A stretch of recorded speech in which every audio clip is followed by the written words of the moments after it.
오늘의 사건 반장입니다. 걸그룹 에스파 멤버 카리나가 SNS에 배우 이재욱과의 교제 사실에 대해 팬들에게 사과하는 글을 올렸습니다. 카리나의 교제 사실은 지난주 한 언론을 통해 공개됐는데 이에 대해 일부 팬들이 공개적으로 분노를 표현했고 트럭 시위까지 벌어졌습니다. 우즈베키스탄 국적의 아내에게 거짓 폭로를 당했다는 제보가 들어왔습니다. 아내는 결혼 생활 내내 과도한 생활비 요구는 물론 외도에 가출 후 혼외자까지 나왔는데 우즈베키스탄 현지 방송에 출연해선 남편의 가정폭력에 시달리다가 쫓겨났다라고 주장했습니다. 경기 김포시의 한 구급 공무원이 차 안에서 숨진 채 발견돼 경찰이 수사에 나섰습니다. 이 공무원은 도로 보수공사와 관련해 항의성 민원에 시달리다가 온라인에 신상 정보가 공개돼 힘들어했던 걸로 전해지고 있습니다. 뾰로롱 안녕하십니까. 오늘 전해드려야 될 말씀이 많아가지고요. 쓸데없는 얘기는 않고 바로 시작하도록 하겠습니다. 예, 진실 추적자 사건 반장 시작합니다. 세계 최고령자로 기네스북에 오른 할머니가 계십니다. 스페인의 마리아 브라냐스 모레라 할머니인데요. 최근 17번째 생일을 맞았답니다. 117번. 자, 노인들에게는 흔한 그 심혈관 질환도 없고 기억력도 아주 또렷하다고 합니다. 그래서 할머니 도대체 장수 비결이 뭔가요? 뭐 맨날 하는 질문이 있죠. 이렇게 물었더니 이 마리아 할머니와 뭐 많은 이유를 들었지만 그 중에서도 제일 중요한 거 유해한 사람들한테서 멀리 떨어져 있는 게 제일 좋습니다 하셨다네요. 자, 까마귀 노는 곳에 백로약 하지 마라. 딱 이 말씀을 전해드리는 이 순간 박상희 교수님이 박지훈 변호사님 옆에서 조금씩 이렇게 예, 옆으로 조금 가는 듯한 모습이 저렇게 포착이 되고 있습니다. 자, 이게 바로 무병장수의 비결이라는 거 꼭 기억해 주시고요. 자, 오늘 출연자 소개해 올립니다. 예, 이자연 기자, 박지훈 변호사, 박상희 한국열린사이버대 교수, 양재열 변호사, 그리고 박준혜 수호 선생님 나오셨습니다. 안녕하세요. 안녕하세요. 예. 자, 다음 주부터 사반 본방 재방 사수하겠습니다 하신 서민경님. 이거 한번 보세요. 위급시 남편 말고 저 먼저 구해주세요. 딴 놈이랑 살아보게라는 이런 손팻말을 차에다 붙이고 다녀요. 이게 웃깁니까? 하신 류희승님. 아이고. 자, 지난 2월 7일 밤 9시 30분 대구 성서 이곡동 신당 사거리에서 킥보드로 역주행하다 내 차 들이받고 뺑소니 친 인간 너 빨리 차수해 하신 김윤수님. 자, 오늘 결혼 10주년입니다. 늘 한결같은 신랑 원동엽 씨, 초딩 1학년 된 원소윤 사랑해 하신 김현미님. 자, 주 3일 출근하는 의왕시의 송종욱님, 이민호님, 소피아 김님 모두 사랑합니다. 자, 재미는 물론 의리로 함께하는 이제 이것도 이틀밖에 이제 안 남았어요. 아싸 사바뉴스 6번. 자, 대한민국과 전 세계 동포 가족 여러분의 시선을 모아서 출발합니다.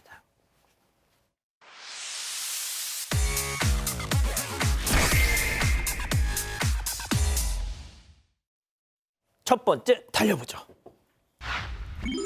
한 명씩 밖으로 먹튀입니다. 간만에 또 먹튀 소식 전해드립니다. 사방가족께서 제보해 주셨는데요. 영상 만나보시죠. 자, 이곳은 주점입니다. 마주 앉은 저 세 사람이 도란도란 식사 삼매경에 빠져 있죠. 자, 잠시 후에 지인이 먼저 저렇게 일어나서 흔들흔들 신나게 퇴장을 합니다. 뭐가 저렇게 좋아? 자, 그 뒤로도요, 한참 식사를 즐기던 저 남은 커플. 자, 같이 자리에서 벌떡 일어나더니 일어납니다. 나가려고. 자, 남성이 저 여기 화장실 어디예요? 자, 저렇게 묻는 사이에 여성은 먼저 밖으로 퇴장을 하고 있죠. 자, 남성 화장실로 가는 듯 합니다.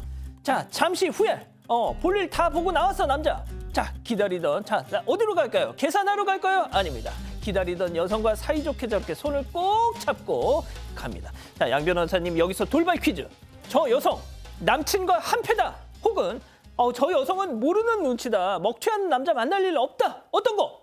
그 속내를 제가 어떻게 알겠습니까? 다만 이거를 제보해 주신 분은 몰라서 그랬을 것이라고 믿고 계신다고 합니다. 둘 다? 예. 왜냐하면 제가 보기에도 왜 사장님이 그러시냐면 두 사람 다 서두르는 기색이 너무 없어 보이지 않았어요? 다른 먹튀 사건하고 좀 달라 보이는 부분이 있긴 합니다. 이거는 지난 3일 서울 강북구 수혜동의 한 주점이었고요. 남녀 커플이 먼저 와서 분위기 좋게 이렇게 음식과 술을 마시고 있었고 중간에 다른 여성도 합류를 해서 모두 89,000원어치를 먹고 마시고 결제를 안 하고 간 사건입니다. 근데 보신 액수가 것- 너무 많은데요? 그러니까 보신 것처럼 먼저 왔던 중간에 왔던 여성이 먼저 가고 남자 둘이 일어나서 화장실에 가면서 따로따로 떨어졌는데 밖에 나서 또 담배를 피웠다라는 겁니다. 근데 중간중간에도 담배를 피우는 일이 많았기 때문에 사장님은 그러려니 했다라는 겁니다. 말씀드린 것처럼 이 제보자분은 여전히 두 사람이 일부러 그런 거 아니라고 기다리고 계신다니까요. 혹시 사건 반장 보시면 사이좋게 가서 결제하세요. 분위기 좋아 보이는데. 근데 깜빡하기에는 액수가 너무 큰 거 아닌가요? 알겠습니다. 자, 다음 이어가죠. 식사 중 갑자기 이번에도 사방 가족께서 제보해 주셨는데요. 혼자 식사하던 중에 갑자기 흉기 위협을 당했다는 겁니다. 만나보시죠. 자, 칸막이 너머로 몸싸움 지금 우당탕탕탕탕탕탕. 자, 손님이 빨간 옷 입은 남성을 있는 힘껏 팍 잡게. 자, 이때 갑자기 흉기를 지금 머리 위로 치켜 들고 있어요. 자, 긴장감 속에 대치 중인 저 두 사람. 지인이 와서 야, 너 그러지 마 임마 하면서 말려보지만 흉기를 내려놓을 생각을 않습니다. 자, 이게 지금 대체 무슨 상황이죠? 네, 저게 지난달 25일 새벽이고요. 대구 북구의 한 주점에서 발생한 흉기 위협 사건입니다. 이 당시에 저 옆자리에 있던 손님들이 동영상 찍으면서 놀다가 우연히 이 상황까지도 촬영하게 됐다고 합니다. 당시 제보자가요, 반주를 하기 위해서 혼자서 이 식당을 찾아왔습니다. 그런데 마침 본인 친구들이랑 와 있던 지인을 만난 거죠. 그래서 그 지인이 제보자 테이블에 잠깐 와서 앉아서 얘기도 하고 하다가 자기 테이블로 돌아갔다고 합니다. 그런데 지인을 같이 온 그 일행 중에 한 명이요, 갑자기 다가와서 귓속말로 너나 알지? 이렇게 얘기를 하더니 욕설까지 시작을 하고, 그런데 손을 딱 보니까 흉기를 들고 있더라는 겁니다. 너무 놀라서 제보자가 그 남성의 손목을 잡고 밀치고 또 실랑이를 벌이고 있는 그 모습이고요. 지인 일행이 이제 남성을 말리기도 했습니다. 이후에 영상 촬영한 손님들이 경찰에 신고까지 했고요. 신고까지 했더니 저 남성이 그냥 도주했다고 하는데 다행히 그날 바로 남성을 찾아서 잡았다고 합니다. 아니, 저 흉기를 왜 들고 다녀요? 그렇죠. 저 남성 사실 본인의 주장입니다. 주장에 따르면 산에서 멧돼지를 잡기 위해서 저것을 갖고 다닌다 하는데 저걸로 못 잡아요. 제가 못 잡아 죽어요. 잘못하다가 본인이 큰일 나는데 그 주장을 하고는 있습니다. 이제 왜 이런 행동을 했느냐? 사실은 첫 번 이제 본 적도 없는 상황이고 아마 술에 취해서 이런 행동을 했던 것으로 추정이 되는 상황입니다. 다만 피해자가 갑작스럽게 이 흉기 등으로 공격을 당했기 때문에 상당히 놀랐고요. 그럼요. 정신과 치료를 받고 있다고 해요. 아이고. 그 와중에 전화가 왔다고 합니다. 한약 좀 지어줄 테니까 좀 형 동생하고 살자. 흉기 든 사람한테 형 동생 어떻게 하겠습니까? 납득하기 좀 어려운데 어쨌든 뭐 특수협박 그 폭행으로 지금 입건된 상황입니다. 멧돼지에 한약에 형 동생에 아주 그냥. 자, 다음 또 이어가죠. 1,900만 원 시계 들고 도주입니다. 자, 중고거래 자주 하시잖아요. 요즘 이런 거 진짜 피해가 끊이질 않습니다. 영상 만나보시죠. 자, 남성 상자를 받아 들고 슬쩍 여러분들 나 좀 봐라 하면서 계단 뛰어오르면서 도망갑니다. 자, 야, 시계 내놔 임마 하면서 슬리퍼를 신고 서둘러서 뒤쫓아가는데, 자, 내리막길을 향해서 으다다다다다다 달려가는데 슬리퍼 신은 채로 시계 주인 슬리퍼 운동화 신고 왔었어야 되는데 쫓아가 보지만 남성은 도둑놈은 그대로 뿅 하고 사라집니다.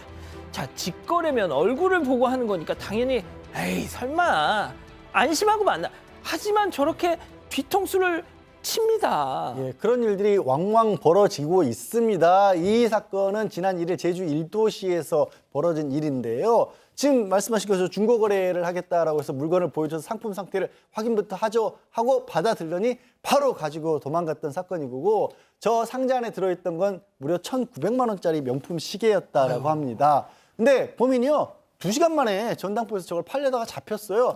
잡고 보니까 10대 남성이었고, 아니 10대 남성이 무슨 빚이 있길래 빚 갚으려고 저걸 저렇게 팔려고 했다라고 합니다. 공범도 2명이 있어서 공범의 권유를 받고 저렇게 행동을 했다라고 하는데, 이 절도를 한 남성 특수절도로 구속돼 있고 지금 나머지 공범에 대해서도 불구속 상태지만 수사를 하고 있다라고 합니다. 명품 중고거래 절대 안심하시면 안 됩니다. 맞습니다. 특히 이런 고가의 상품을 직거래하실 때는 반드시 파출소 앞에서 한번 해보세요. 지구대 앞에서. 만약 그걸 저는 거기는 좀 이런 사람이 있으면요, 끊으셔야 됩니다. 자, 다음 이어가죠. 입간판 들고 쾅쾅입니다. 자, 주차해놓은 이 차량이 그야말로 폭탄을 맞았습니다. 엉망진창이 됐습니다. 만나보시죠.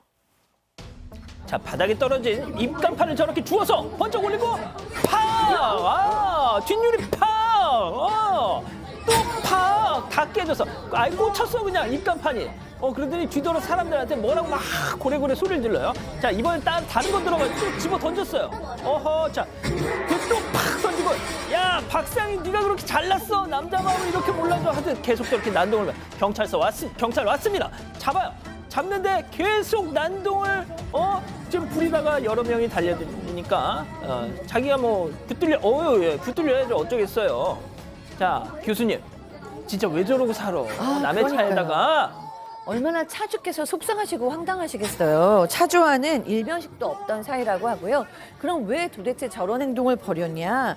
목격자에 따르면 남성이 불법 주차 차량을 응징한다면서 저런 행동을 했다라는 거예요. 지금 차의 범퍼 유리 완전히 파손이 됐어요. 경찰이 출동해서 이 50대 남성 특수재물손괴 혐의로 현행범 체포되었고요. 경찰 조사 결과 술에 취해서 홧김에 이런 일을 저질렀다라고 얘기했다고 합니다. 아니 정말 불법 주차 응징하고 뭐 당연히 열 받죠. 그런데 그냥 신고해서 과태료 매기면 됩니다. 예? 자, 다음 이어가죠. 심장이 쿵쾅쿵쾅. 자, 도로 위에서 벌어진 아찔한 상황들 만나보시죠. 자, 불박차가 터널로 지금 진입을 하려고 하는데요. 자, 후방 카메라를 한번 볼까요? 자, 화물차 주목. 자, 조금 앞서나 싶더니 앞서 가나 싶더니 꽝 멈추더니 꽝. 이거 뭐야 이거? 몇 중 추돌이야 지금. 아이고, 급정거한 트럭을 그대로 들이받고 기둥까지 저렇게 팡 박아버렸습니다. 자, 불박차 조금만 늦었더라도 네, 정말 아찔한 상황이었는데요. 온라인 커뮤니티에 올라온 영상입니다. 어제인 지난 5일 오전에 인천 송도 방향으로 향하던 도로에서 충돌 사고가 발생했습니다. 이 터널 진입 당시에요. 우측에 있던 트럭이 급정거를 합니다. 이 때문에 뒤따라가던 대형 화물차가 그대로 추돌한 상황입니다. 이 앞에 있던 트럭은 그 충격으로 인해서 앞 차량에까지 부딪혔고요. 화물차는 중앙 기둥에 2차 충돌까지 일어났습니다. 그렇군요. 자, 다음 영상 만나보시죠. 사방이 캄캄한 시각, 불박차 잘 달리는데 저거 뭐야? 역주행? 이거 뭐야 이거? 왜 이쪽으로 오지? 안 틀었어. 불박차 핸들 틀었어. 아슬아슬 비켜가는데 저 역주행 차는 그대로 슝 하고 남의 일처럼 그냥 가버립니다. 박 변호사님. 큰일 날 뻔했습니다. 블랙박스 차량이 피했기 때문에 큰 사고는 뭐 일어나지 않았는데 이 반대 차량에서 오던 반대 차선에 오던 차량이 스치듯이 지나가는 모습이 포착이 되고요. 다음 날 경찰 조사를 해보니까 하는 말이 뭐 휴대전화 주우려고 하다가 뭐 툭 하는 소리가 나서 자동차 확인하고 사고 흔적이 없어서 그냥 갔다라고 얘기하는데 하하. 저런 경우 통상 음주 같은 게 의심이 좀 되잖아요. 그러니까요. 그래서 음주운전 검사를 좀 해보자. 왜냐하면 한 20시간 지나도 좀 남아 있습니다. 근데 이 사람도 하는 말이 집에 가서 사고 직후에 맥주를 좀 마셨다라고 피검사해도 안 나올 것이다라고 좀 얘기를 했던 상황입니다. 어쨌든 뭐 검사해도 사실은 증거를 찾아내기 어려운 상황이기 때문에 음주운전도 되지 않고요. 또 그리고 중앙선 침범을 하긴 했지만 사고자는 없습니다. 교통사고나 사람 다친 사람 없기 때문에 어떤 중침 사고라고 보기도 어렵고 단순한 어떤 벌금이나 과태료 부과되는 아니면 범칙금 부과되는 그런 상황으로 봐야 될 것 같습니다. 진짜 핸들을 진짜 반사신경이 너무 좋으셔가지고 확 틀었으니 망정이죠. 자, 마지막 사연으로 가보죠. 이렇게 서러울 수가. 자, 사방 가족께서 우리 가족 여러분들의 집단 지성의 판단을 받아보고 싶으시다면서 제보해 주셨는데 주목해 주십시오. 정말 저도 너무너무 화가 나는데요. 들어보시죠. 네, 그 여행 갔다 온 남편한테 선물은 한마디 했다가 대판 싸웠다는 사연입니다. 60대 부부인데요. 남편이 난생 처음으로 친구들이랑 해외여행을 가게 됐습니다. 그래서 사연자랑 딸도 이제 덩달아 설레서 마치 아이 소풍 보내는 부모 마냥 이것저것 챙겨줬다고 합니다. 그리고 귀국길에도 딸이랑 같이 공항까지 데리러 갔습니다. 그런데 이제 남편 친구까지 같이 이렇게 차에 태워서 동네로 오게 됐는데 차 안에서 사연자가 선물 안 사왔냐 물었더니 남편이 사긴 뭘 사? 이렇게 답변을 했다는 거죠. 근데 원래 남편 성격상 기대는 하나도 안 했답니다. 그래서 이 딸이랑 같이 그냥 장난으로요. 볼펜이라도 사오지. 혹시 여기 어디 초콜릿이라도 있는 거 아니야? 이런 얘기를 했는데 이거 가만히 듣고 있던 남편 친구분이 내리는 길에 본인이 사온 초콜릿, 과자 이런 걸 나눠주고 가셨다는 겁니다. 그런데 이걸 본 남편이요 집에 와서 창피하게 그런 소린 왜 하냐? 걔가 네 말 듣고 초콜릿 준 거 아니냐? 망신 다 시킨다 이렇게 화를 냈다는 거죠. 사실 남편이 평소에 그 부부 동반 모임에도 꼭 사연자 빼고 혼자 가고요. 사연자를 좀 창피해하는 티를 너무 내서 속상해하면서도 사람들 앞에서는 행동을 조심하곤 했다고 합니다. 그런데 이렇게까지 화를 내니까 서름이 터져서 남편 친구가 준 그 초콜릿도 그냥 버렸다고 합니다. 남편 친구 앞에서 선물 얘기 좀 꺼낸 게 정말 남편 망신 준 거냐는 사연입니다. 아, 그렇군요. 자, 기다리고 기다리셨던 부처 핸즈업 타임 유튜브 JTBC 뉴스 채널 사건 반장 독립 채널에서 8천여 분의 가족 여러분 함께하고 계신데요. 채팅창에 OX로 함께 참여해 보시죠. 먼저 남편입니다. 아, 진짜 이놈의 옆에네 정말. 아니 너는 지열이 앞에서 꼭 그렇게 남편 스타일을 구겨야 속이 시원했냐? 아니 어떻게 된 게 마누라가 지 신랑 면 세워줄 생각은 않고 친구 앞에서 그것도 딸내미랑 쌍으로 바보 만들 생각만 하고 앉았어. 내가 이러니까 너 선물을 안 사온 거야. 어이구 내가 그냥 40년 전에 남이 선물 갖다가 그냥 배만 안 끊겼어도 참 동그라미입니다. 예, 그렇습니다. 다음 사연자 아내분이에요. 어머머머 이 인간 말하는 것 좀 봐. 야 박지훈이 너 저분한 인간아. 네가 그렇게 염치를 아는 인간이면 친구가 네 마누라한테 초콜릿 과자 줄 일을 애초에 만들질 말았어야지. 지나가는 사람 붙잡고 물어봐라. 머리털 나고 처음 해외여행 갔다가 마누라랑 딸내미한테 과자 한 봉지 안 들고 오면 그게 사람이냐. 아이고 40년 전에 남이 섬 가는 게 아닌데 X입니다. 자, 양 변호사님. 저 남편도 본인이 잘못했다는 건 아는 모양이에요. 이게 찔리는 게 있으니까 그 찔리는 게 있으면 잘못했다고 반성하는 게 아니라 평소 성격대로 오히려 더 역정을 내는 그런 편인 것 같고요. 사연자분 잘못하신 거 하나도 없으십니다. 그리고 앞으로는요 더 구박하세요. 게다가 딸도 같이 아빠가 그렇다는 걸 딸이 더 잘알고 있잖아요. 꺾이셔야 됩니다. 더 나이 드시기 전에 꺾이셔야 그나마 이제 남은 여생 잘 보낼 수 있습니다. 자, 교수님 저 역시도 제가 이제 카톡으로 제보를 주셨는데 제가 이렇게 응대를 하다가 초콜릿 잘 버리셨어요. 그래서 내가 하도 화가 나서. 잘하셨습니다. 그러니까. 네, 잘하셨고요. 초콜릿 버리는 거 정도가 아니고 이제는 좀 강하게 나가셔야 될 것 같아요. 왜냐하면 이분이 지금 이번 사건에서도 지금 볼 수가 있었죠. 지금 초콜릿이나 볼펜 안 사왔잖아요. 그럼 미안해해야 되고 친구가 그걸 주면 그래도 친구가 눈치 있게 이렇게 우리 아내하고 딸 마음을 읽어줬구나. 그 고마워하던가 미안해해야 되는데 이렇게 적반하장으로 나오는데 더 심각한 건 보통 때도 이 아내를 창피해해서 통창 모임이나 부부 모임에도 혼자 간다는 거예요. 그러니까 저는 이런 정말 대우를 받고 지내시는 건 절대 아니다. 그러니까 절대 그런 대우 받지 않으시도록 오늘부터는 뭐 대우도 해주지 마시고 밥도 해주지 마시고 좀 강경하게 나가시면 어떨까? 그럼 거의 이혼인데요? 이유까지는 아니라도 그냥 따끔하게 고치려는 의도로. 과연 고쳐지겠습니까? 밥은 주세요. 밥은 뭐 밥 안 해주는 거 조금 센 것 같기도 한데 사실은 이제 여행을 가잖아요. 여행을 가면 아마 친구분들하고 그런 것들을 살 수 있는 어떤 계기가 있습니다. 옆에 친구들이 초콜릿을 살 수도 있고 과자 살 수도 있고 선물들 면세점 같은 데 많이 팔거든요. 그럼요. 그러면 그냥 옆에서 하나 사면 돼요. 어렵지도 않아요. 다 사고 있으면 저도 사실은 사는 거 좀 싫어하고 뭐 사는 거 돈을 주는 걸 좋아하는데 현찰을 좋아하는데 가면 다 사거든요. 그럼 어쩔 수 없이 옆에서 사요. 그럼 선물로 주면 되는 거거든요. 이 남편분이 너무 어떤 센스 같은 게 부족한 것 같아요. 그래서 또 이렇게 됐는데 그걸 갖고 소리를 지르고 혼나도 싸고요. 앞으로는 가가지고 선물 좀 좋은 거 사오라고 강력하게 요구를 하십시오. 밥 안 줘도 됩니다. 그러면. 자, 이 기자 본인 생각 그리고 우리 가족 여러분들 생각. 네, 이렇게 아내가 뭐라고 했을 때 뭐 잊어버렸더라면 그냥 아유 미안해 내가 다음에 좋은 거 사올게 이렇게 넘어가셨으면 더 좋았을 텐데 정말 오죽했으면 그 친구가 초콜릿을 주셨을까 하는 생각이 좀 들고요. 스타일 010님 남편 잘못이 1000% 하셨고요. 이응은님 남편 친구는 초콜릿 살 시간 있는데 같이 가신 남편은 그때 안 사시고 도대체 뭐 하셨어요 하셨습니다. 진주님 저런 남편이랑 산다는 게 더 창피하시겠어요 하셨고요. 김기철님 맞습니다. 밥도 주지 마세요. 이런 의견 주셨습니다. 그렇군요. 좋습니다. 사건반장 제보 메일과 카카오톡 사건반장 제보 채널에서는 우리 가족 여러분들의 많은 사연과 제보 기다리고 있습니다. 자, 지난 월요일 전해드렸던 사건이죠. 조폭 저격 유튜버에게 이 보복 폭행을 사주했던 수원 남문파 조폭이 검찰 수사를 받던 도중 극단적 선택을 했다는 이런 내용이었죠. 이 방송이 나가고 숨진 피의자 유족이 저희에게 연락을 줬습니다. 이 검찰 수사 내용이 사실과 다르다는 거였는데요. 자, 고인은 오래전 조폭 생활을 정리했고 보복 폭행을 사주한 적이 없으며 이번에 감옥에 가면 못 나온다 이런 말을 가족과 지인에게 한 적이 없다고 알려왔습니다. 뭐 진실이 무엇인지는 재판을 통해 이제 가려질 걸로 보이는데요. 좋습니다. 잠시 후에 돌아오죠. 기억을 해 주십시오. 사반 실업 부드러운 남자 김은배는 매주 금요일에 가족 여러분을 만납니다. 기억하세요. 사반 실업공.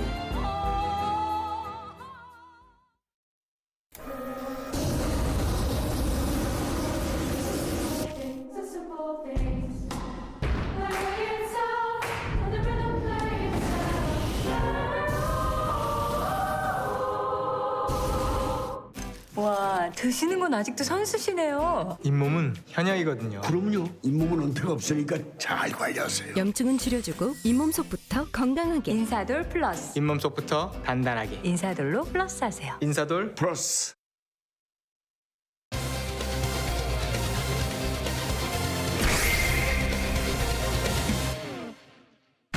걸그룹 에스파 멤버 카리나가 SNS에 배우 이재욱과의 교제 사실에 대해 팬들에게 사과하는 글을 올렸습니다. 카리나의 교제 사실은 지난주 한 언론을 통해 공개됐는데 이에 대해 일부 팬들이 공개적으로 분노를 표현했고 트럭 시위까지 벌어졌습니다. 무슨 일이 있었던 건지 알아봅니다. 자, 뭐 아이돌 잘 모르시더라도 에스파는 많이 아실 거예요. 이 카리나 어젯밤 자기 SNS에 편지글을 올렸어요.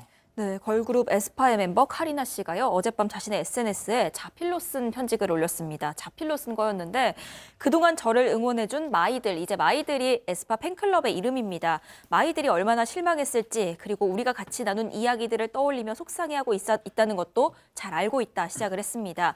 그 마음을 너무 알기 때문에 더 미안한 마음이 든다고도 얘기를 했고요.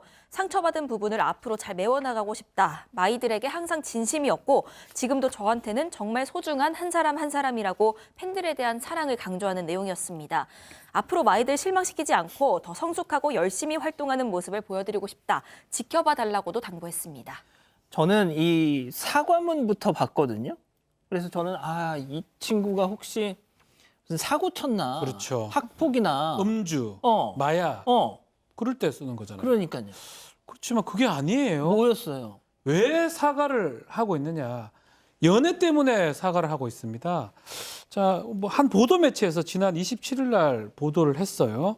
이 카리나하고 배우 이재욱이 열애하고 있다. 열애설을 지금 보도를 했는데 이재욱 씨는 그 최근 한온 그 드라마에서 주연 배우를 맡은 20대 배우인데요. 두 사람이 지난 1월 밀라노에서 열린 명품 브랜드 그 컬렉션 행사에서 동반 참석을 했던데 그 이후로 연인으로 발전한 것 같습니다. 여기서 일단 네. 처음 스파크가 파바바. 보이니까 연인 아니냐라고 하니까 처음에는 뭐 서로 알아가는 단계다 소속사에서 얘기를 했는데 나중에 공식적으로 교제 사실을 인정했고요. 뭐 소속사는 두 사람 따뜻한 시선을 봐달라라고 했는데 급기야 사과를 했어요. 아니, 그러니까 제가 뭐 예전에 고 이주일 선생이 못생겨서 죄송합니다 뭐 이런 거 했었잖아요. 그 이후로 연애해서 죄송합니다. 저는 이게 너무 그게 왜 죄송해 교수님? 이게 저는 지금 방송을 하면서도 아직도 이해가 안 가고 있어요 지금. 네, 그렇죠. 이해가 좀 안 가는 면이 있죠. 근데 이런 거 지금 이런 상황입니다. 지금 에스파의 리더고 그 에스파 중에서도 가장 인기 있는 멤버인데 이제 이 팬들도 반응이 나뉘는 것 같아요. 응원한다, 예쁜 사랑 해라 라는 팬이 있고 일부 팬들은 에스파를 정상으로 올리기 위해서 지금 우리가 시간도 쓰고 돈도 쓰고 이렇게 응원하고 있는데 여기서 이제 연애를 했다 뭐 이렇게 얘기를 하면서 지금 에스파가 고작 4년 차 아이돌이고 그다음에 이제 곧 올해 안에 정규 앨범도 나오고 월드 투어도 할 건데 이런 상황에서 연애를 하는 게 맞냐 뭐 이런 의견들 그리고 이제 적어도 그래도 숨기려는 노력도 했어야 되는데 너무 빨리 시인을 하고 그다음에 마스크나 모자도 쓰지 않고 데이트를 했다 뭐 이런 것들이 괘씸하다라는 지금 팬들이 있어서 사실은 좀 예외적으로 좀 많은 분노를 쏟아내고 있는 상황이거든요. 지금 이제 많은 팬들이 뭐 이 정도까지 반응하는 건 아니다라고 얘기했지만 이 불만에 아주 공개적으로 분통을 터뜨리는 팬들도 계속 늘어나고 있는 상황 같습니다. 예, 지금 당장 우리 채팅창에서도 가족 여러분들 이해가 안 간다는 분들이 많으신데 저도 이게 계속 찾아봤거든요. 도대체 이 심리가 뭘까? 어떤 분이 이걸 뭐 이렇게 설명했더라고요. 그러니까 뭐 르세라핌, 아이브 뭐 되게 경쟁하는 그런 걸그룹이 많은데 팬들 입장에서는 일부 팬들 입장에서는 너희 말이야 우리가 한참 이렇게 너희 띄워주려고 달리고 있는 이 와중에 이 시기에 열애설이나 내고 정말 이렇게 안 도와줄 거야 약간 뭐 이런 심리라고 하더라고요. 뭐 여전히 하지만 저는 잘 이해가 안 되는데 자 그런데 이게 뭐 온라인 상에서만 이런 뭐 오고 가는 얘기가 아니었습니다. 오프라인에서까지 어떤 팬들은 공개적으로 이렇게까지 했다는 건데요. 체크 포인트 짚어보죠. 텅 빈 콘서트장. 네, 그렇습니다. 트럭시가 등장을 했습니다. 트럭시라는 게 뭐냐면요. 그 트럭에 전광판이 달려있는 이동형 그 트럭 있죠. 그 트럭에 저렇게 실어서 뭐 스타라든가 아니면 스포츠 선수 구단을 향해서 저런 팬들이 자기 하고 싶은 말 하는 건데 보시는 것처럼 카리나 팬이 너에게 주는 사랑이 부족하니 당신은 왜 팬을 배신하기로 선택했습니까? 직접 사과하라. 그렇지 않으면 하락한 앨범 판매량과 텅 빈 콘서트 좌석을 보게 될 것이다. 이런 식의 문구들이 있어요. 그러면서 카리나는 7년 동안 노력한 자신에게 미안해야 한다. 말투가 약간 어색하죠. 읽으실 때도 어색하고 아마도 중국 팬들이 이렇게 좀 돈을 모아서 이걸 올린 것으로 추정이 되고 있어요. 에스파가 중국에서 인기가 굉장히 많다고 하거든요. 그래서 저런 것들이 중국에서부터 우리 트럭에 이렇게 돈을 보내서 저렇게 하고 있는 겁니다. 그 에스파의 중국인 멤버가 있어서 유독 또 중국에서 인기가 많다고 하더라고요. 자, 그런데 그 상대방 네. 배우 이재욱 씨 측은 좀 다른 대응에 나섰습니다. 제가 말씀드린 것처럼 카리나 씨 같은 경우는 팬들한테 정말 미안하다, 실망하는 마음 잘 알고 있다라고 하면서 사과의 자필 편지를 보냈습니다. 그렇지만 같이 이제 열애를 하고 있는 이재욱 배우는 다릅니다. 이재욱 배우의 속사는 만약에 계속 비방을 하고 허위 사실을 포함한 악의적 의도로 모욕을 한다면 이 글들에 대해서 법적인 대응을 하겠다라고 강력한 민형사상 법적 대응을 하겠다라고 밝히고 있고요. 앞서 이 공개 열애 사실을 알린 후에 지난해 12월까지 대세 여배우하고 만나다가 한승연애했다는 루머에 시달린 적도 있다고 해요. 그러다 보니까 조금이라도 문제되는 글이라든지 있다면 법적인 어떤 대응을 한다고 밝힌 상황입니다. 자, 이 질문을 안 드릴 수가 없어요. 우리 박사인 교수님이 1991년도, 2년도 정말 원조 걸그룹 1세대 그냥 시조새 SOS 그때 당시에도 막 이렇게 연애하고 이러면은 야, 너 어떻게 그럴 수 있어? 막 이런 게 있었나요? 사실 지금처럼 이렇게 심하진 않아도 연애가 이제 금지됐던 분위기였던 건 맞아요. 그러니까 소속사에서도 혹시 연애하나 뭐 연애를 안 해야 된다라는 얘기도 했던 것 같고 그때 이제 남자친구가 있거나 그러면 굉장히 좀 보고를 많이 하거나 그러니까 싫어하셨던 것 같아요. 그리고 지금처럼 막 팬덤이 굉장히 크거나 인터넷의 영향이 크지 않지만 그래도 그 팀을 좋아하는 건 뭐 저도 그랬는데 우리 팀을 좋아할 때는 일단 애정의 대상이잖아요. 애정 어떤 마음의 투사의 대상이기 때문에 그걸로 인해서 상처를 받거나 싫어하거나 그런 게 있었어요. 그래서 굉장히 조심했었는데 요즘은 이제 그 느낌이 한 100배, 1000배로 더 강해지면서 나아가서 당신은 우리의 만인의 연인이며 나아가서 우리가 당신을 키운다. 함께 만들어 나간다. 이런 좀 주체의식까지 있는 것 같아요. 그래서 지금 이렇게 일파만파 퍼가는 것 같습니다. 아니 근데 제가 그래서 카리나 씨가 나이가 어떻게 되나 봤더니 24살이에요. 24살. 아니 24살한테 연애를 하지 말라고 하면 어떡합니까? 그러니까 저는 사실 누구를 이렇게 팬처럼 좋아해 본 적이 없어요. 그래서 이 부분이 개인적으로는 잘 공감은 안 가는데 다만 이제 박상희 소장님이 설명해 주신 거에 조금 덧붙이자면 요즘에는 어떤 분위기냐면 예전에 좋아하는 연예인을 일방적으로 팬들이 좋아하는 거 뭐 선물을 좀 보낸다거나 이런 정도였다면 지금은 거의 활동을 같이 하다시피 하더라고요. 뭐 저도 이제 홍대 쪽에 자주 관리해서 가는데 거기는 항상 지금 연예인들 뭐 생일이라든가 아니면 행사 같은 거 하면 팬들이 그걸 같이 챙겨요. 같이 챙겨서 티켓 예매를 도와주기도 하고 그다음에 온라인 공간에서 유튜브를 통해서 쌍방향 소통도 하고 그러다 보니까 이 어떻게 보면 걸그룹이 성장하는 데 있어서 그냥 성장하는 그룹을 바라보는 게 아니라 같이 키웠다, 같이 컸다. 그래서 이걸 우리한테 알리지도 않고 어떻게 이렇게 할 수 있느냐라는 일종의 배신감까지 느끼는 것 같아요. 다시 한번 말씀드리면 저는 그런 세대가 아니라 잘 모르겠는데 그런 현상들은 많이 보입니다.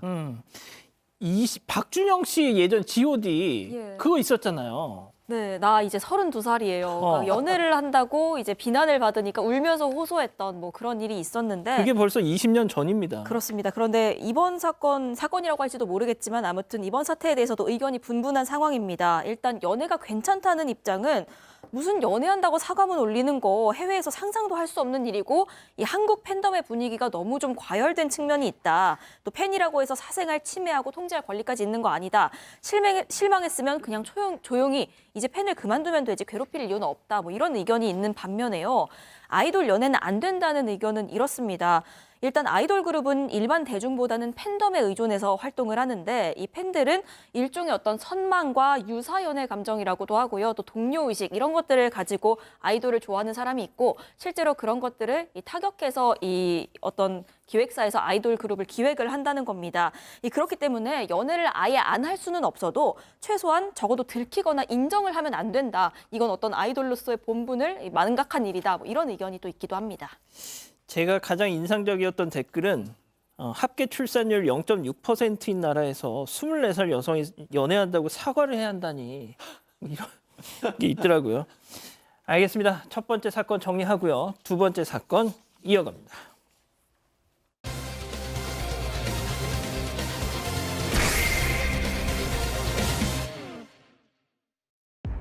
우즈베키스탄 국적의 한 여성이 유명 유튜버의 방송에 출연합니다. 여성은 한국인 남편으로부터 가정 폭력을 당했다고 주장했는데요.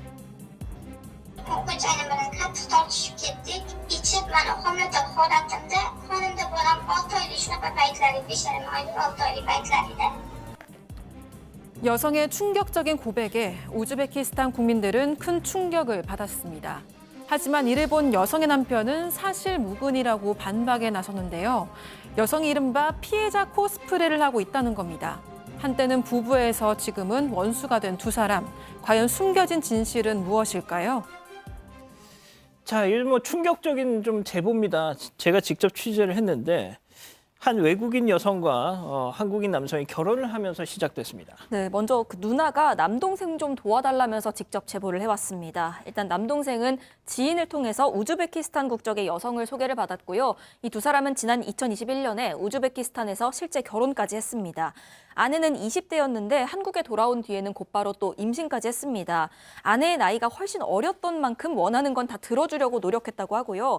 실제로 이 아내는 뭐 최신 그 아이폰을 시작으로 해서 매번 과도한 어떤 생활비를 요구하기도 하고 어떤 날은 인형 뽑기 하는 데만 30만 원 쓴 적도 있다고 했습니다. 하지만 그럴 때에도 타향살이가 많이 외로운가 보다 최대한 이해하려고 했다고 합니다. 그리고 아내는 아이를 출산을 합니다. 이 출산 6개월 뒤에요. 친정 식구들을 만나러 우즈베키스탄으로 떠나게 됩니다. 자, 갓 출산한 이제 아내가 우즈벡으로 간 사이에 한국에 남아있던 이 신랑 가족들은 충격적인 영상을 전해봤습니다. 당시 영상 보시죠. 네, 옆방인 거 알죠? 네, 알아요. 옆방에 소리 다 들려요. 당당해, 그렇게? 왜 둘이 방에 왜 같이 있어? 아니, 아침에 왔어요. 방을 따로 잡아야지. 남녀 관계잖아. 어제 결혼했잖아. 내가 여기서 옷을 벗고 있어? 아니, 괜찮아. 한번 꼭 쓰는데 나 여기 휴대폰 봐요, 너. 자, 저 장면이 뭐냐면요. 출산 후에 우즈벡 친정집으로 간 아내가 낯선 남자와 호텔방에 있다가 저렇게 딱 걸린 그 상황입니다. 네, 남편이 촬영한 건 아니고 어떻게 된 거냐면 아내가 이제 우즈벡에 있을 때 제보하신 분이 남편 누나입니다. 누나 부부인데 한번 찾아간 적이 있었대요. 근데 지금 저 남성, 자기의 동생의 그 아내가 낯선 남자랑 그냥 입맞춤도 하고 뭐 연인처럼 끌어안고 그러더랍니다. 근데 그냥 사촌동생이라고 하니까 우즈벡은 문화가 원래 이런가 보다라고 돌아왔다는 거예요. 그러고 나서 이 누나분이 이게 우즈벡 쪽에서 사업을 해봤으면 좋겠다 싶어서 자기네 회사 직원을 우즈벡으로 보낸 겁니다. 근데 그 직원이 저 아내와 옆방에서 머물렀던 거예요. 근데 이 직원이 호텔 방에 있는데 방에서 이상한 소리가 계속 들리다라는 겁니다. 뭔가 성적인 소리가. 그래서 그날 아침에 동영상 카메라를 켜고 아침에 이 방을 아내의 방으로 간 겁니다. 예. 근데 그랬더니 나오면서 저렇게 지금 아내가 얘기를 한 거고요. 사촌 동생이 맞고 옷을 벗고 있는 건 우리 동생이 원래 옷 벗고 다닌다. 그리고 뭔가 그런 성적인 소리 들린 건 뭐 옆방 TV 같다. 나 아니다. 이렇게 주장을 했다라는 거예요. 자, 결국 한국에 돌아온 아내, 이 남편과의 지속적인 갈등 끝에 결국 가출을 했습니다. 그리고 얼마 뒤 가족은 또 다른 충격적인 소식을 들었다는 건데요. 체크포인트 짚어보죠. 남의 아이가 내 아이로. 자, 아내가 가출 5개월 뒤에 아이를 출산한 겁니다. 둘째를 낳았습니다. 그런데 남편의 아이가 아니라고 합니다. 제보자 얘기 들어보시죠. 집 나간 지 한 5개월 만인가? 네, 저희는 임신했는지도 몰랐어요. 저희 동생 정관수술 바로 첫째 낳고 했으니까 저희 애가 아니거든요.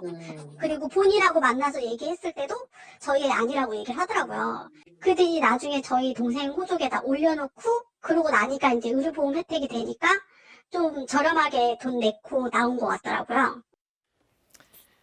뭐 내가 내 아이일 리가 없는데 그렇죠. 그 아이를 둘째를 낳아놓고 우리 집 가족관계 등록부에 올라와 있다 이게? 그러니까 작년 5월에 이제 가출을 했다고 하고요.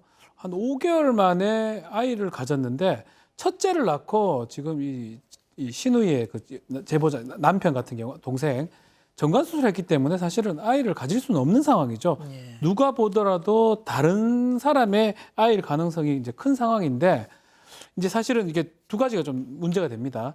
이 의료보험 적용받아야 되니까 가족관계 등록부에 넣어달라고 했던 것도 있고 또 민법상에는 이게 혼인관계 중에 낳은 자는 자신의 자로 추정이 됩니다. 뭐 친생 추정이 되는데 아마 그런 이유 등등으로 이 인정을 하면서 혼외자가 맞긴 인정을 하면서 가족관계 등록부에 기재를 한 걸로 지금 보입니다. 다만 이제 아이가 나중에 나오니까 외국인 좀 생김새를 가지고 있다고 합니다. 그렇구나. 그리고 이제 그 이후에 소송을 좀 아이 관련된 소송도 같이 제기하고 있다는 상황이라고 합니다. 자, 결국 이혼 소송과 혼외자 관련 소송을 제기했어요, 이 남편분이. 자, 그런데 이혼 소송 중에 이 아내, 아까 보신 그 영상 속 여성, 유명 우즈베키스탄 현지 유명 유튜버 방송에 출연했습니다. 그래서 많은 얘기를 했는데요. 그 영상도 잠깐 보고 가시죠. Hatto tartışıp gittik. İçip ben homelden horattımda. Hanımda bana 6 aylık şuna beklerdi. Bir şeyim aylık 6 aylık beklerdi. Homelden horattımda o hamada gezen sen var. Oraya telefonlarımı koydu. Bir de hanege hamak koydu. Kaynaktan bilen yerim verirse hanege ulardı çakırtırdı geldi. Bizden maksadımız O'zbekistondan biz olib kelganimiz bizning maqsadimiz farzand bo'lgan xolos. Ko'pchilik qizlar bolasini oldirib qo'ygan. Koreyada 5 ta qiz o'zini o'zi osib qo'ygan shu holatda. 저 우즈벡 유튜브 채널 구독자가 126만 명입니다. 그래서 저 인터뷰가 나가고 나서 지금 우즈벡 안에서 난리가 났대요. 한국에 간 우즈벡 여성들이 적고를 하고 산다고 뭐 이렇게 말이죠. 네, 그렇게 유명한 유튜브에 나와서 이런 얘기를 한 겁니다. 뭐 임신 중에 남편이 때렸고 휴대전화 뺏고 날 감금했다. 그리고 시가에서는 우린 아기만 필요하다면서 나를 내쫓았다라고 얘기를 한 거고요. 당연히 제보자 가족은 사실무근이라고 얘기하고 있습니다. 이 방송이 공개된 게 지난달 25일입니다. 그래서 이거 보자마자 이제 제보자 쪽에서 전화를 해서요. 남편이 너 때린 적 있니? 감금한 적 있니? 이렇게 물었다는 겁니다. 그랬더니 올케가 웃으면서 그런 적 없죠. 다른 출연자 여성이 한 말인데 그걸 나라고 오해하신 것 같아요. 이렇게 얘기를 했다고 하고요. 실제 이렇게 얘기하는 통화 녹취록도 있다고 합니다. 저렇게 울면서 얘기하는 영상이 있는데도요.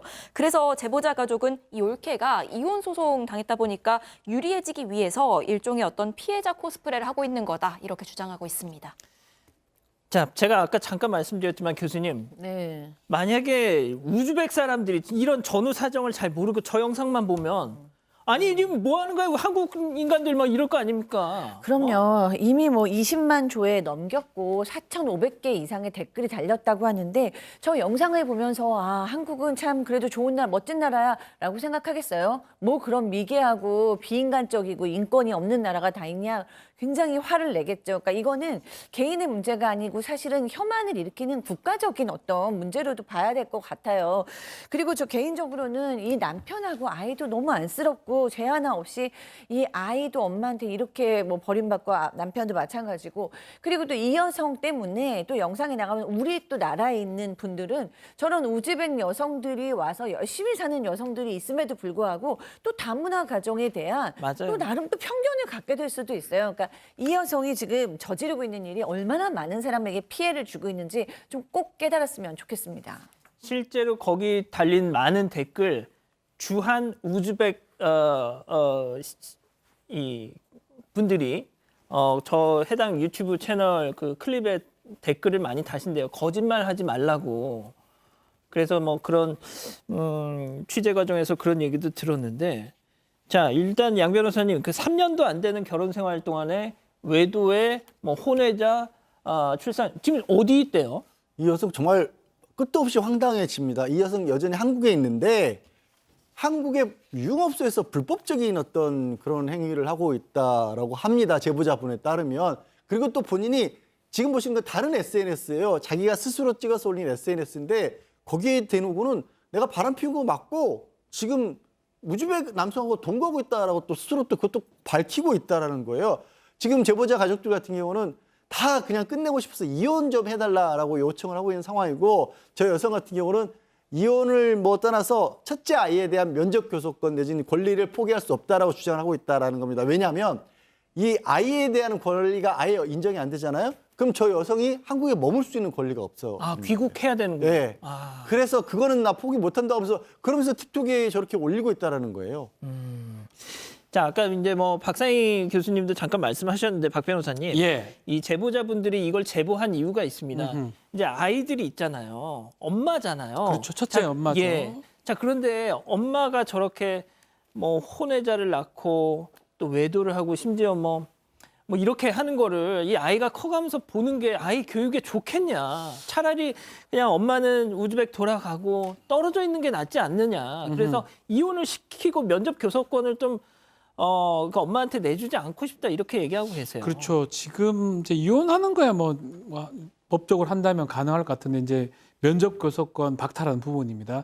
쉽게 말하면 친권을 제한하거나 상실시키는 방법인데 뭐 불법적인 일을 했다는 부분, 또 부정행위 했다는 부분 그런 부분들이 이유가 될 수는 있을 것 같습니다. 첫째 아이를 못 보게 하는 게 아마 이 제보자 가족들의 뭐 목적으로 보이고 또 더 나아가서 둘째 아이 같은 경우는 지금 혼외자고 자아가 아니거든요. 아빠의 자아가 남편 아니기 때문에 그 부분도 뭐 법적으로 한번 고려를 좀 해봐야 될 상황으로 지금 보이고 소송을 한다면 뭐 입증을 한다면 저는 뭐 가능성이 충분히 있지 않을까 생각이 듭니다. 예. 앞서도 잠깐 말씀드렸지만 지금 한국에 계시는 많은 우즈베키스탄 분들이 이번 이 사건이 우즈벡 현지에서 너무 이게 막 논란이 커져서 너무 속상해하고 계신다는 거죠. 이 사실과 다르게 이 한국에서의 상황이 전달되고 있어서 말이죠. 자, 두 번째 사건 정리하고요. 다음 사건 이어갑니다.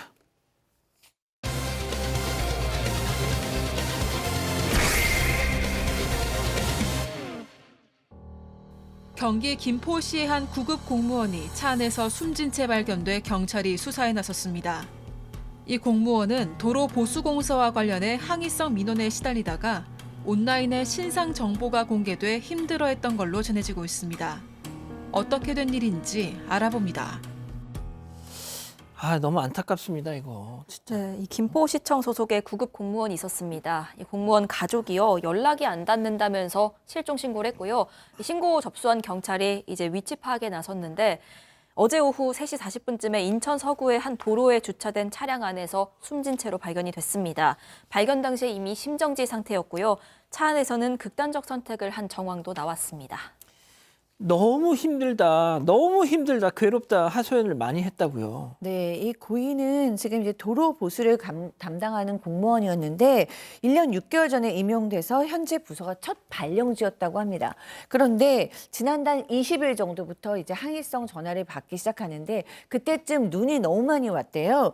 뭐 지난달인지 아니면 뭐 겨울 지지난달인지는 모르겠는데 하여튼 20일 정도부터 눈이 너무 많이 왔는데 그때부터 전화가 너무 많이 와가지고 왜 눈 안 치우냐, 뭐 도로 파임이 너무 많아서 타이어에 펑크가 났다, 막 이런 항의성 전화가 너무 많이 와서 이제 힘들어했는데 결정적으로 29일에 밤 10시부터 새벽 4시까지로 예정된 도로 파임 긴급 보수 공사가 있었다고 지금 합니다. 이 상황이군요. 네, 그렇습니다. 근데 이제 이런 공사는 출퇴근 시간은 피해야 되잖아요. 그러니까 예. 주로 이제 야간에 이루어지는데 그래서 10시부터 시작이 되었으나 이 공사를 한 후에 정체가 이제 너무 심해진 건 사실이었다고 해요. 그러니까 정체가 저렇게 지금 보듯이 이제 심해지니까 그날부터 항의 전화가 너무 많이 와서 심적으로 큰 고통을 호소했다고 합니다. 평소에도 항의 전화는 뭐 받았지만 유독 더 힘들어 하셨다고 해요. 이유가 있었습니다. 체크포인트 짚어보죠. 좌표를 찍었다는 겁니다. 네, 그렇습니다. 민원이 갑자기 늘어나서 굉장히 힘들었는데 알고 봤더니 김포 지역의 부동산 관련 정보를 공유하는 인터넷 카페에 이 공무원의 실명, 부서, 소속 부서 그리고 전화번호까지 지금 저렇게 뻐젓이 올라갔던 아이고야. 겁니다. 그 사실을 알고 나서부터 굉장히 이 어떤 그 힘들어하고 압박감에 시달렸다라고 지금 이게 하고요. 고인의 이름과 전화번호. 네, 근데 저렇게 이제 인터넷에 공개가 되면서 굉장히 악성 민원이 폭증을 했고 그다음에 저 올라간 데에 댓글들이 달렸을 거 아니에요. 그 댓글의 내용이 저런 거였습니다. 집에서 쉬고 있을 이 사람 멱살을 잡고 싶다. 뭐 또 쓰레기라는 둥 또 이렇게 만들어 놓고 정작 당사자는 출근을 안 했다. 민원 폭탄을 넣어야 정신을 차릴 것이다.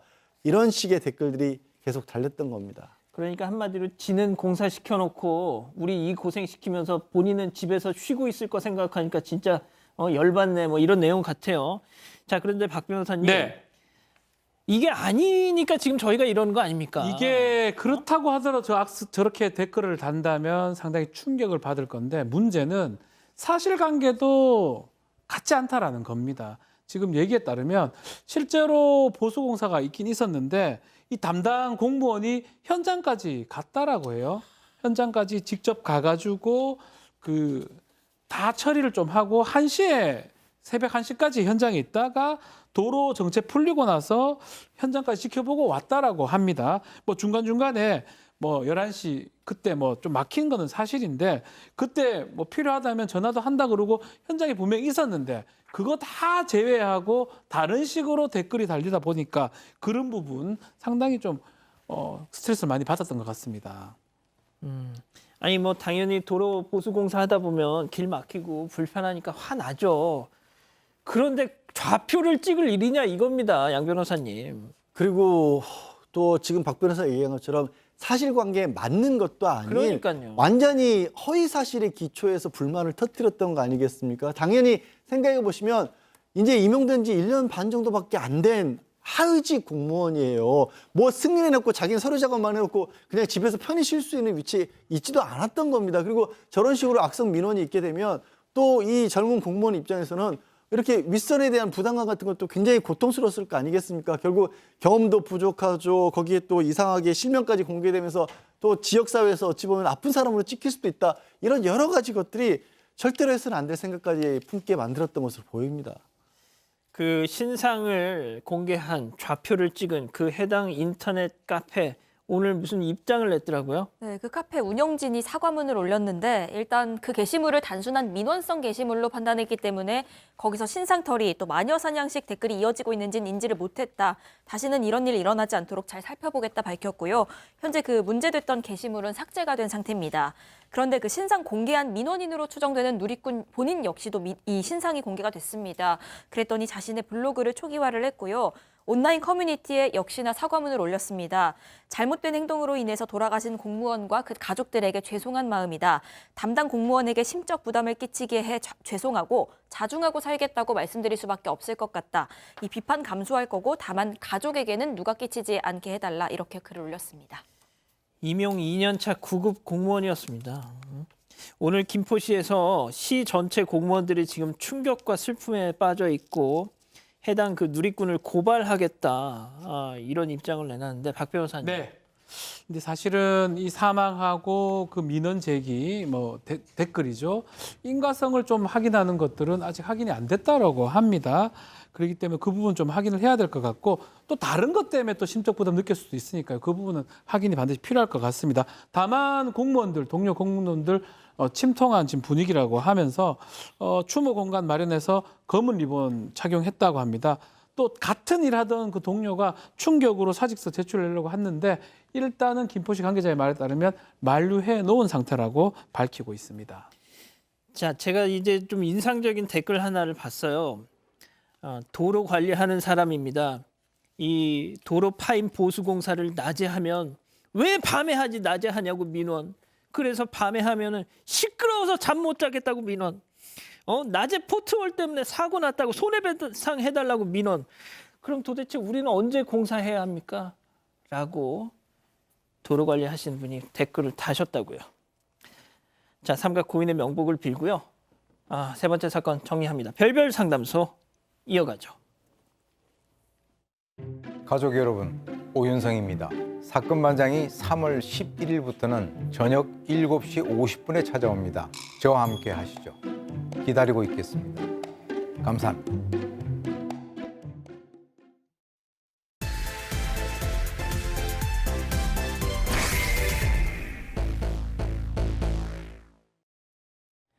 결혼 10년 차 두 아이와 함께 단란한 가정을 이룬 40대 남성 박 씨.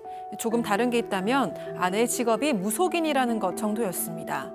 주변 지인들도 종종 아내에게 상담을 부탁하곤 했는데 그중 건너 소개한 남성과 아내가 심상치 않은 관계라는 걸 알게 되면서 부부는 1년 가까이 법적 다툼을 이어가고 있습니다.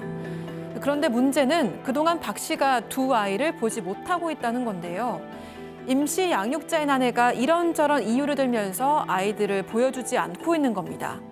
양육비는 꼬박꼬박 보내주면서도 아이들을 볼 수 없어서 답답하다는 박 씨. 소송이 끝나기만을 기다릴 수밖에 없는 걸까요? 자, 어떻게 된 일인지 좀 사연을 들어보죠. 네, 일단 평범한 4인 가족이었습니다. 소개팅으로 만난 5살 연하인 아내가 있었고요. 결혼 10년 차, 그리고 초등학교 2학년, 1학년 연년생 남매의 아빠이기도 했습니다. 이 40대 박 씨의 사연입니다. 그런데 조금 다른 게 있었다면 아내 직업이 무속인이라는 겁니다. 물론 이것 때문에 박 씨 부모님은 결혼을 많이 반대하시기도 했는데 이 박 씨는 무속인도 어쨌든 그냥 아내의 직업일 뿐이다 이렇게 생각을 했다고 하고요. 무엇보다 아내를 많이 사랑했기 때문에 주저함이 전혀 없었다고 했습니다. 다만 아내의 어떤 직업 특성상 야근이나 출장이 잦아서 육아에 있어서는 장인 장모님 도움을 많이 받았고요. 박 씨도 직장에 다니고 있지만 가능한 한 아이들을 좀 적극적으로 돌봐왔다고 합니다. 그래도 남편이 무속인 아내, 이거 참 어떻게 보면 쉽지 않을 텐데 그래도 정말 많이 이해를 했네요. 네, 그렇습니다. 그리고 결혼한 이후에도 기본적으로 새벽 시간대에 나가는 경우가 많았다고 합니다. 그것도 다 배려를 했고요. 무엇보다 이제 아내가 무속인이라는 게 알려지면서 주변에서 좀 뭐 고민 상담 같은 거를 이렇게 요청하는 경우도 있어서 그때도 다 소개를 시켜줬다라는 거예요. 건너서 뭐 다른 사람이 오면 그렇게도 또 연결을 시켜주기도 하고. 근데 어느 날 보니까 아내 차에 이렇게 사고 온 적이 있어서 이게 어떻게 된 건가 싶어서 블랙박스를 확인해 봤는데 그 블랙박스 안에 녹음된 내용이 뭔가 남편 입장에서 봤을 때는 좀 많이 의심스러운 상황이었다고 합니다. 게다가 그 의심스러운 대화의 상대방이 남편이 소개시켜준 지인이었다라는 거예요. 그래서 남편 입장에서는 배신감까지 느끼고 있는 상황이라고 합니다. 교수님, 그래서 그 다음은 어떻게 됐나요? 네, 너무 화가 난 거죠. 이 박 씨 남편이 너무 화가 났는데 기본적으로는 이제 아내를 깊이 신뢰하고 있었던 거예요. 그러니까 지인들도 소개를 시켜주죠. 남을 돕고 항상 뭐 좀 신을 모신다 이런 생각을 하면서 믿었는데 너무 이제 믿기지가 않았지만 따져 물었어요. 어떻게 된 일이냐라고 따졌더니 아내는 이제 외도 사실 완전히 극구 부인했고요. 도리어 자신을 믿어주지 않는다고 이제 도리어 화를 냈습니다. 근데 이 남편은 아이들도 있고 또 가정을 깨고 싶지는 않아서 아내한테 상대방 정리하고 집으로 돌아와라 뭐 이렇게 얘기했는데 아내는 이혼 결심이 이제 확고하다라고 얘기했다고 합니다. 아니 근데 어느 정도 이 블랙박스에서 물증이 나왔으면 근데 왜 이걸 아니라고 이렇게 펄쩍 뛸? 근데 물증 자체가 뭐 이렇게 다른 부정행위 그거라고 보기는 좀 어렵고요. 누가 들어도 좀 다정한 연인 사이에 나올 만한 대화였다라고 해요. 그러니까 추궁을 했을 것 같아요. 이런 말을 왜 하냐라고 하고 또 뭐 부모님을 챙기는 그런 얘기, 상방의 부모님. 그래서 그 부분을 계속 추궁을 하니까 둘이가 너무 서로를 존중하고 좋아하니까 그런 의미에서 그런 대화가 오갔다라고 얘기를 하면서 오히려 그런 얘기를 해요. 당신이 더 유책 사유가 있는데 남편이 내가 참고 있는데 왜 나한테 이렇게 얘기하냐라고 하면서 오히려 이렇게 외도로 물어붙이는 거는 더 이상 참을 수 없다라고 아내가 얘기를 했다고 합니다. 아, 오히려 신랑 쪽을 향해 남편 쪽을 향해서 네가 더 문제가 많은데 나한테 이걸 왜 덮어 씌우냐 이러면서 막 서로 이렇게 충돌을 하고 있는 겁니다.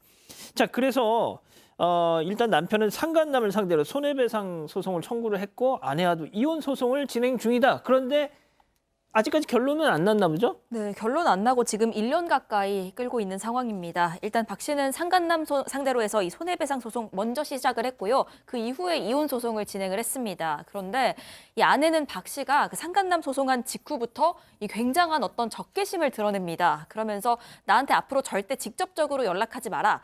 이 연락하면 스토킹으로 간주하겠다 이렇게 엄포를 놨고요. 결국 소송함과 동시에 이제 별거를 시작을 했습니다. 그리고 그 이후부터는 아내도 아이들도 볼 수가 없는 상황입니다. 이 아이들 휴대전화 번호도 다 바꿔버려서 이제 박 씨로서는 아이들에게 연락할 길이 전혀 없다고 합니다. 아, 그래도 아빠인데 말이죠. 애들은 봐야죠. 네, 그렇죠. 사실 이제 아무리 이혼을 해도 아이들한테는 아빠 자리를 주어야 하는데 이 경우에는 이제 확실히 그렇게는 되고 있는 것 같지 않아요. 아빠와 엄마의 전쟁에서 아이들이 상처를 받고 눈치를 보고 있는 상황 같아요. 어쨌든 임시 양육자는 아내고요. 한 달에 2번 임시 면접 교섭권을 줬는데 첫 번째 면접 교섭 당시에 아이들을 데리고 온 게 아내가 아니고 아내 측 변호사가 아이들을 데려왔다라는 거예요. 어허. 이것도 뭐 상당히 좀 특이하죠. 보통 이제 엄마가 데려다줘서 아빠랑 노는 시간을 확보해 주는데 여기서는 이제 변호사가 데리고 나오니까 아이들이 낯선 사람하고 있으니까 더 이제 좀 긴장돼 있는 거예요. 그러면서 아빠, 너네 아빠랑 있고 싶어? 아빠 따라가고 싶어? 그러니까 아빠는 당연히 맛있는 것도 먹여주고 싶고 막 놀고 싶잖아요. 한껏 이제 기대도 하고 계획도 세워서 왔는데 아빠랑 만나고 싶고 같이 있고 싶지 않으면 같이 있고 싶지 않다고 말해라고 얘기하니까 애들이 고개를 절레절레 흔들었다는 거예요. 그래갖고 결국에는 아빠가 아이들하고 30분도 못 보고 그냥 헤어졌다고 합니다.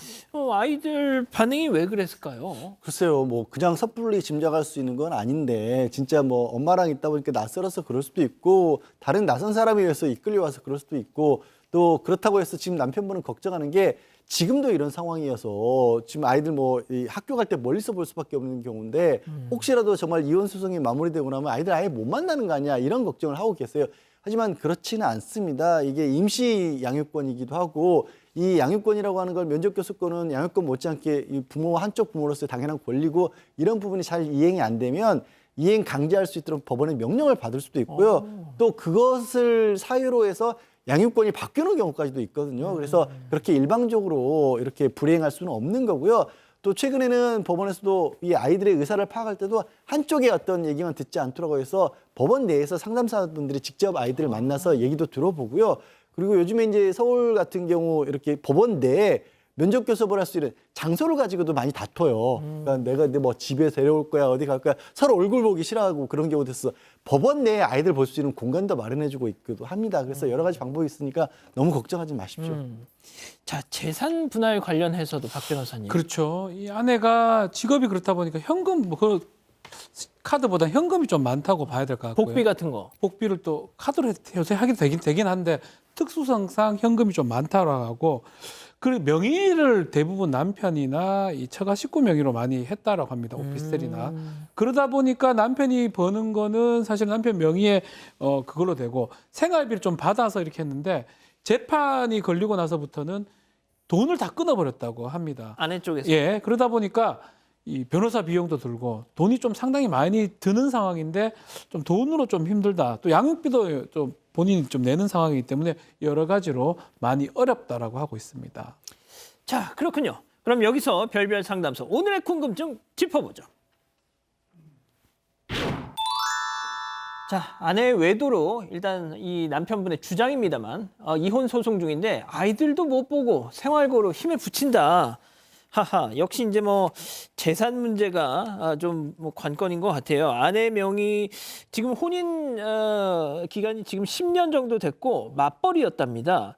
문제는 아내 명의 재산이 거의 없다는 건데 그럼 재산 분할에 있어서 남편이 왕창 또 이렇게 넘겨줘야 되느냐? 그건 아니에요. 지금 남편분이 걱정하시고 계신 건 명의는 아내 명의로 돼 있지만 남편 명의로 돼 있지만 사실은 아내와 함께 같이 이렇게 맞습니다. 수입이 있었기 때문에 뭐 집을 산다거나 차를 살 때 대출을 받고 그렇게 해서 지금 마련해 놨는데 그 어떻게 보면 대출금 같은 걸 다 막는 방법을 끊어버린 거 아니겠습니까? 근데 아시겠지만 부부가 공동으로 형성한 재산을 나눠 갖는 게 재산 분할인 거고요. 그렇게 나눠 갖는 데는 적극 재산으로 지금 가지고 있는 명의가 있는 재산뿐만 아니라 생활하기 위해서 부담했던 대출금, 빚도 나누는 겁니다. 그렇기 때문에 지금 현재 어떤 명의 재산이 있고 남편분이 가지고 있는 재산이 어느 정도 그동안에 예를 들어서 급여 생활자라면 있고 이런 것 목록을 딱 다 봐서 사실상 이 뭐 예를 들어서 아파트 대출금이 얼마 정도는 아내가 부담하고 있다 이런 것들을 입증하면 됩니다. 그렇군요. 자, 교수님. 지금 뭐 이 남편은 뭐 유책 사유가 이제 아내에게 있다. 아내는 남편이 남편도 못지않게 책임이 있다 이렇게 팽팽히 맞서고 있는데 네. 일단 뭐 이걸 되돌릴 수는 없을 것 같아요. 네, 그렇죠. 뭐 사실은 정확하게 누가 어떤 문제를 이렇게 해서 유책 사유가 뭐가 누구한테 있느냐 이런 거는 소송이 끝나봐야 저희가 알 수 있기 때문에 함부로 뭐 이렇게 단정해서 얘기하기는 어려운데 확실히 아는 것은 지금 모든 가족이 남편은 남편대로 아내는 아내대로 특히 아이들은 아이들대로 상처를 받고 있는 시간이라는 거죠. 어떻게든지 뭐 법정 소송을 할 수밖에 없지만 그래도 최소한의 어떤 그런 상처로 남길 바라고 특히 저는 이제 상담사다 보니까 아이들의 마음은 배려되면서 이 과정이 지나갔으면 좋겠다라고 생각이 듭니다. 그렇군요. 자, 뭐 우리 가족 여러분들 의견 몇 개 좀 소개해 주실래요? 네, 일단 블루문님 그 무당분 용하진 않나 보네요. 들킬 줄 몰랐던 거 보니까요 하셨고요. 이희정님 좋은 남편인 것 같은데 도대체 왜 바람을 피웠을까요? 님 엄마 자격도 없는 것 같습니다. 장순규님 어른 잘못에 아이들이 무슨 죄입니까? 아빠가 얼마나 보고 싶을까요? 휘바람님 사연인 힘내시고요. 또 다른 인연 꼭 찾으셨으면 좋겠습니다. 이런 의견 주셨습니다. 그렇군요. 자, 별별 상담소 이렇게 정리하고요. 글로벌 픽 이어갑니다.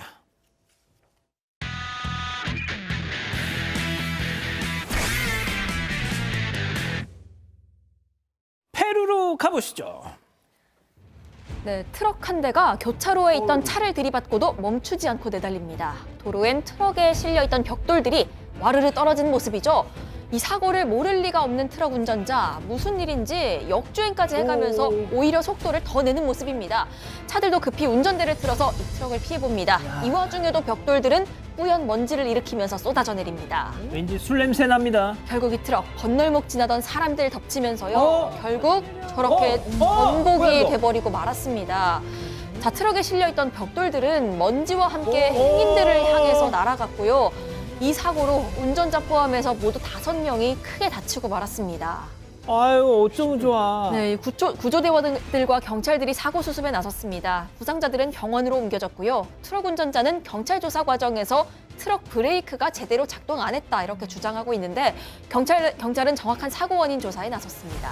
이걸 다행이라고 해야 될지 모르겠습니다만 사망자는 없습니다. 자, 다음은 태국으로 가보시죠.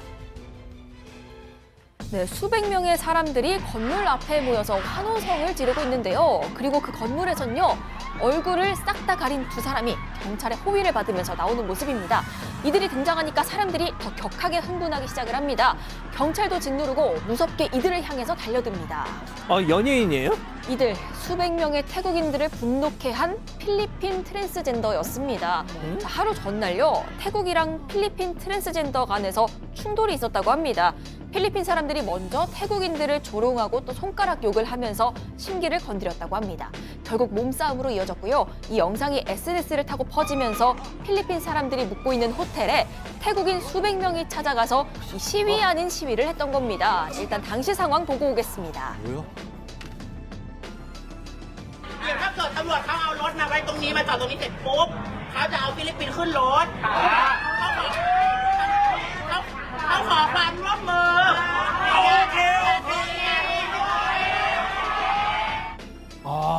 네, 이렇게 수백 명의 인파에 경찰도 속수무책이었습니다.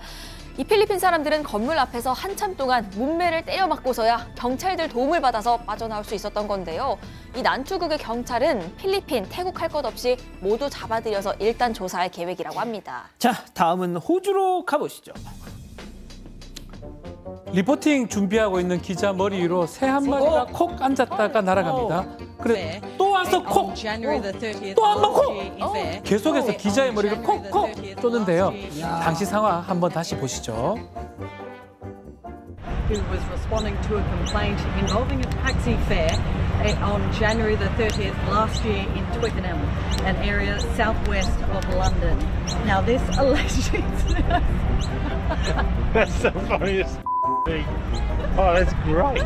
That's a bloopers tape, baby. one of the most ridiculous moments of my life. Just stood there and took it. 아니, 좀 머리에다가 새우깡 올려놨던 거 아니에요? 그건 아니에요. 무슨 일인지 모르겠어요. 새 한 마리가 기자의 머리를 10초 동안 무려 9번이나 쪼아댔습니다.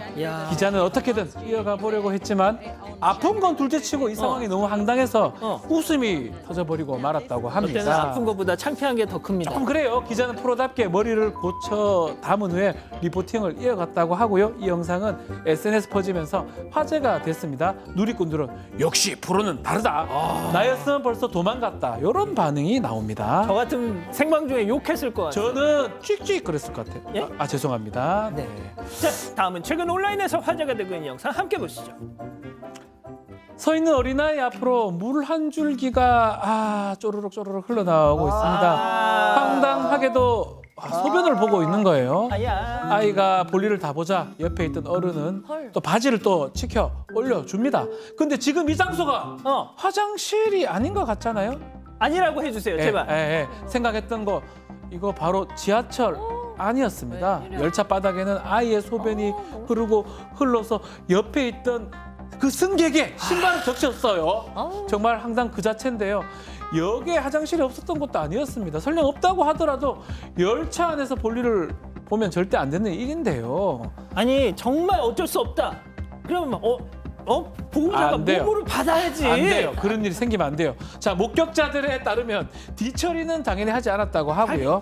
얘야, 지훈아, 안 이 돼요. 애미 몸에다 뿌려라 이렇게 안 돼요. 했어야지. 참아라 이래야 되죠. 볼일 보기 전에는 열차 바닥에 과자를 또 잔뜩 흘려가면서 먹었다고 해요. 결국 뒤처리가 M1 열차 직원들의 몫이었고요. 지하철 관계자는 이런 민폐 승객이 보이면 주저없이 바로 신고해달라고 당부를 했습니다. 아유, 닦고 가기라도 하든가. 혼내야 돼요. 예. 자, 다음은 동물이죠. 가보시죠.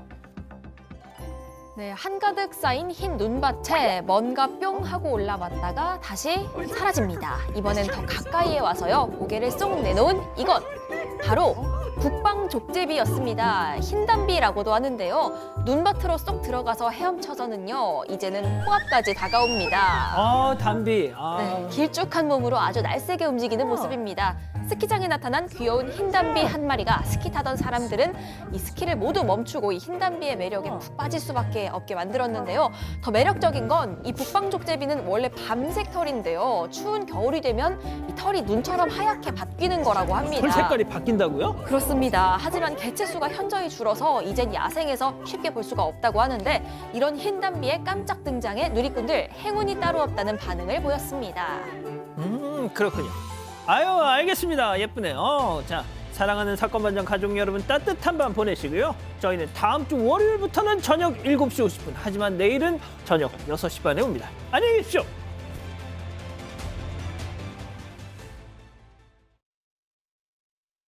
3월 11일부터 이제는 750 저녁 7시 50분으로 시간을 옮겨서 찾아뵙겠습니다. 가족 여러분들 믿습니다. 저희 그만 싸울게요. 싸우지 않고 기다리고 있겠습니다. 4반 750.